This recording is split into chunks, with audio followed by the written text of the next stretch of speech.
মুসা আলাইহিস সালামের কাছে আজরাইল আলাইহিস সালাম হাজির হয়ে গেলেন। সালাম দা, আসসালামু আলাইকুম, হে আল্লাহর নবী মুসা, আমি আপনার কাছে এসেছি আপনার রূহটা নেওয়ার জন্য। কি নেওয়ার জন্য? রূহ নেওয়ার জন্য, আপনার জানটা কবজ করার জন্য আমি আসছি।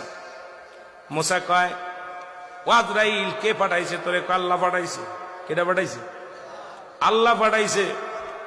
আপনার বয়স হয়ে গেছে, এখন মাজা বেঁকা হয়ে গেছে, চুলগুলো পাক ধরেছে, দাড়িগুলো পাক ধরেছে, আর কতদিন থাকবেন? যাবার সময় হয়ে গেছে, আপনার এখনই চলে যেতে হবে, আমার আল্লাহ পাঠাইছে আপনার কাছে। বলে, আজরাইল রে, তুমি তো আমার নিতে আসছো, আমার কোন জায়গা দিয়ে ঢুকবা একটু জানতে চাই।